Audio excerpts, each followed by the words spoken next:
Kalau dibilang sulit sih soal tahun ini sulit ya, sulit gitu. Tadi bilang ya sulit banget enggak juga gitu, asal ngerti aja sih gitu yang apa yang dibilang sama soalnya gitu. Pastinya juga ada kan materi-materi yang bukan materi, maksudnya ada juga kan soal-soal yang nggak ada di dalam materi, ada kan?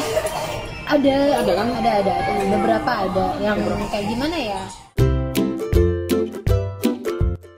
Action. Minasan konnichiwa, Pao desu. Oke guys, sekarang kita udah ada di Hakata ya. Sekarang kita mau OTW ke tempat ujian ya. Kali ini ayah dia mau ujian Gaishakugyo. Lagi.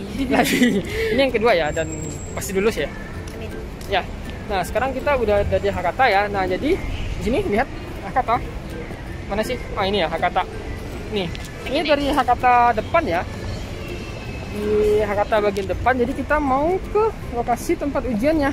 Nah, untuk lokasi tempat ujiannya ya biasanya kalau teman-teman yang nggak dari Hakata atau nggak dari Fukuoka gitu, misalnya dari Kumamoto kah, atau biasanya dari Kumamoto ya, atau dari Nagasaki gitu kan nggak tahu tuh gimana cara perginya. Nah, di sini kalau teman-teman dari Hakata depan ini ya, ini Hakata bagian depan ya, kelihatan ini sih, ini ada jam nih. Nah, itu ada jam belakang tuh. Nah, teman-teman langsung aja lurus ya di sini ya. Ini di depan ini teman-teman langsung lihat yang ini Baste ya. Nah, di situ ada Baste, kita langsung aja ke sini. Nah, ayo kita jalan ke sini ya. Ini juga udah familiar ya tempatnya ya, Hakata bagian depan kayak gini bentuknya. Nah, jadi di depan kita ini ada Baste ya. Gue ganti kamera belakang dulu. Nah, buat teman-teman yang pengen ke ini ya, ke lokasi ujian ya. Lokasi ujiannya kan itu di Fukuoka Kakusai Kaigiba ya, Kaigijo ya. Nah, teman-teman cukup naik bus BRT ini ya, ini yang bus BRT yang kuning ini. Nanti itu rutenya adalah ke Kakusai Kaigiba. Nanti setelah Kaigijo ya. Jadi nanti setelah teman-teman naik bus ini, itu pasti akan sampai ke lokasi ujian ya. Sekarang kita langsung deketin aja ya tempatnya. Nah, di sini. Di sini kalau teman-teman naik BRT ya, pasti teman-teman akan sampai ke sini ya. Nah, jadi nanti tinggal turun aja di sini. Ini biayanya 240. Nanti saat teman-teman naik, teman-teman akan langsung sampai di lokasi ujian dan tinggal turun aja seperti itu. Oke. Nah, jadi untuk naik busnya seperti itu ya. Sekarang kita mau langsung OTW aja ya naik bus. Sekarang kita mau tunggu dulu busnya. Jadi mari kita tunggu dan kita siap OTW ke tempat lokasi ujiannya ya. Nah, untuk penampakan sekitarnya juga kayak gini ya, Hakataiki. Nah, seperti ini. Oke, mari kita tunggu busnya. Nah, ini adalah tempat-tempat familiar yang bisa teman-teman lihat ya ketika teman-teman berada di Hakataiki ya. Ini sangat jelas sekali ada tulisan Hakataikinya.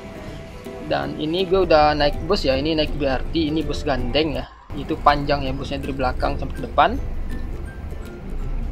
Nah, jadi gue udah sampai ya. Ini stasiun pemberhentian busnya, bus stopnya. Ini BRT ya. Ini pasti bakal berhenti di sini kalau misalnya ada tanda warna kuning seperti ini ya. Nah, di sini ada Jikoku Hyo-nya. Ini teman-teman bisa lihat. Oke.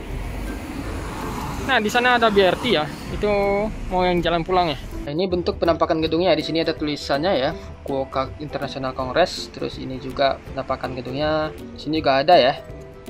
Nah, sekarang kita lagi nunggu ujian ya, karena akan lagi nunggu jamnya ya. Nah, ini bentuk penampakan dalamnya ya. Dan sekarang itu lagi antri di sini, antri masuk ruang ujian.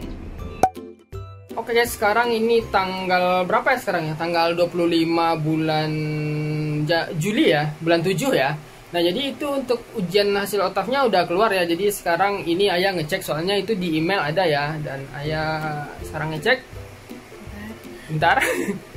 Bentar. Lulus. Dan lulus, yeay. Nah, jadi ini ya. Untuk bentuk kartu apa ya hasil ujian lulusnya, di sini ada tulisan Gokaku-nya paling atas, ini ada Gokaku-nya. Jadi nanti ini kalau misalnya teman-teman mengajukan visa Tokutegi no, ini cukup teman-teman print aja. Printnya pakai kertas biasa juga nggak masalah, nanti serahkan ke perusahaan atau ke TSK. Jadi nanti TSK yang ngurus. Karena waktu gue itu mindah ke visa Tokutegi no cuma itu aja sih serahinnya. Dokumen gitu itu aja. Sama mama aja ya? Nah, jadi ya seperti itu ya lebih kurang ya.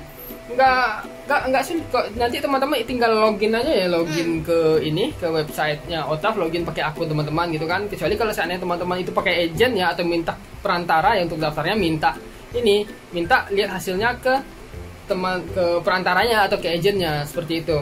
Nah, jadi ini tinggal teman-teman print aja. Nanti kita mau print ini nanti sore deh, mungkin sekarang masih panas ya, karena sekarang lagi musim panas nih. Nah, jadi nanti kita pergi print. Oke, sekarang kita lagi ada di luar ya. Tadi rencana kan kita mau ngeprint kartu apa? Bukan kartu ujian ya, tapi Gokaku Sumeisho-nya ya gitu kan. Jadi itu buat apa nanti kita kasih ke orang TSK. Nah, jadi karena kita sekarang di luar kita makan dulu, dan sekarang mumpung karena kita sedang duduk ya, duduk. Nah, jadi kita mau dengar sedikit ya review dari Ayah, karena kan Ayah udah 2 kali ya ikut ujian restoran ya. Iya, nah, yang kedua. Yang kedua dan yang kedua ini lulus ya. Karena apa ya? Mungkin waktu untuk pertama kali itu masih kurang persiapan ya. Sama sekali nggak ada persiapan tepatnya, soalnya aku nggak ada baca sama sekali. Yang kedua ini ada persiapan, banyak persiapan ada ya. Persiapan. Nah, ya, jadi bagaimana review soal ujian restoran, maksudnya itu? Apakah yang pertama dan ujian yang kedua itu tingkat kesulitannya hampir sama gitu, atau beda, atau lebih sulit tahun ini? Aku nggak tahu gimana ya, cuman kalau di awal itu kan karena aku sama sekali nggak ada belajar, nggak ada apa-apa, jadi kan nggak ngerti nih, pokoknya itu cuma sulit banget gitu kan. Cuman kalau dibilang sulit sih, soal hari ini sulit ya, sulit gitu. Tadi bilang ya sulit banget, enggak juga gitu, asal ngerti aja sih gitu yang apa yang dibilang sama soalnya gitu. Cuman kalau ini sih belajar. Berarti kalau yang ada baca materinya kan sedikit kan, kita kan itu ada materinya tuh dari otak satu, terus juga Ayah dapat materi juga dari restoran, dari tempat restoran kita kerja itu. Kenconya ngasih materi, bukan materi ya modul, restoran, modul juga. Jadi gue nggak ada baca itu sama sekali ya, karena kan udah nggak ikut ujian lagi. Jadi yang baca itu ya. Jadi apakah modul itu apa soalnya itu sesuai sama modul nggak? Iya, sesuai. Masuk sama modul ya. Masuk. Baik itu yang di materi dikasih sama orang restoran, sama yang dari otak itu sama ya. Sama kok. Jadi kayak gimana ya? Ya emang yang penting tuh kita baca sih. Mau kok sepinter-pinternya bahasa Jepang, kalau misalnya kita materi nggak ada, punya dasarnya ya. Punya dasar nggak bakal bisa juga. Tapi pastinya juga ada kan materi-materi yang bukan materi, maksudnya ada juga kan soal-soal yang nggak ada di dalam materi, ada kan? Ada kan? Ada. Beberapa ada yang kayak gimana ya? Intinya soal logika ya. Kalau logika kan otomatis kadang nggak dimasukin kan dalam. Intinya tuh kayak kalau misalnya dikasih situasi, kita gimana cara nanganin situasinya, gitu. Jadi kayak tergantung kitanya gitu nanganin situasinya kayak gimana gitu. Soalnya kan apa ya? Ujiannya udah hampir 1 bulan yang lalu ya, jadi lupa juga ya.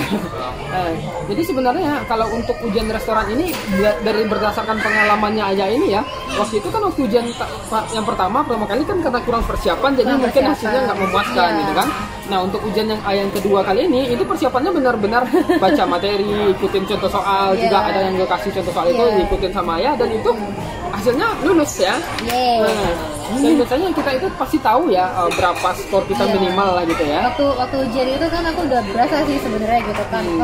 Oh ini betul, ini udah pasti. Ini udah pasti bener, ini udah pasti. Aku udah ngitung gitu. Cuman kalau misalnya terlalu percaya diri kan juga nggak boleh gitu kan. Jadi ya udahlah, kita lihat aja hasilnya nanti gimana. Ini juga dia beberapa hari ini gitu. Tapi kan seenggaknya kita bisa lah prediksi hasil kita gitu ya, dari kita tahu ini pasti betul nih jawabannya, pasti 1 poin udah nambah gitu ya. Dan juga mungkin ada sekitar harus betul 27 soal ya untuk lulus ya. Dia sekitar 65% ya. Jadi totalnya 40 soal ya. Saya ingat aku 45 ya. Kalau 45 berarti sekitar 27-an lah ya, 27,5 soal ya harusnya untuk sampai 60%. Nah, jadi mungkin itu ya review dari Ayah. Ya saya bilang kalau untuk ujian restoran memang sulit sih. Sebagai gue yang pernah ikut ujian restoran pun gue ngerasa itu ujian yang paling sulit di antara ujian pengolahan makanan, hotel, sama restoran yang sulit ya. Menurut aku ya, kalau dari semuanya emang restoran yang paling sulit. Soalnya gimana ya, kalau selain kita ngerti materi, bahasa Jepangnya juga nggak biasa-biasa aja gitu. Istilahnya juga sulit. Nah, istilahnya juga banyak di sana gitu. Jadi kebetulan syukurnya gitu kan, karena semenjak kerja di restoran jadi banyak istilah yang kita tahu, jadi banyak pengalaman juga. Iya juga sih. Ya itu sangat membantu loh, pengalaman juga gitu loh. Selain belajar, pengalaman juga udah membantu banget. Aku pun waktu karena dulu sempat kerja di restoran hotel, jadi ada pengalaman di restoran itu, jadi itu sangat membantu sekali. Sebenarnya gitu. Kalau dari aku pribadi, kalau karena pengalaman malah jadi semakin lekat gitu, jadi semakin tahu gitu. Begitu ya. Semakin banyak bisa dipelajari dari pengalaman gitu. Nah, jadi lebih kurang begitu ya review singkatnya dari Ayah ya. Mudah-mudahan buat teman-teman yang pengen ikut ujian itu bisa dapat referensi ya bagaimana ujiannya. Kalau misalnya teman-teman yang belum lulus, coba lagi ya sampai lulus. Nah, terima kasih. Mari kita coba pergi print kartu ujiannya.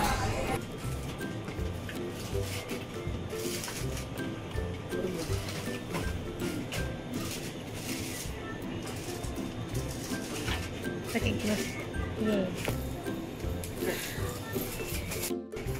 Oke guys, kita udah selesai ya ngeprintnya. Tadi ngeprintnya di Lawson aja. Tadi ini nyoba di Seven, ternyata pakai mesin yang baru itu nggak ada glossy-nya ya. Kita pengennya glossy paper. Nah jadi kayak gini ya, kartu ujian ayah, kartu ujian lagi.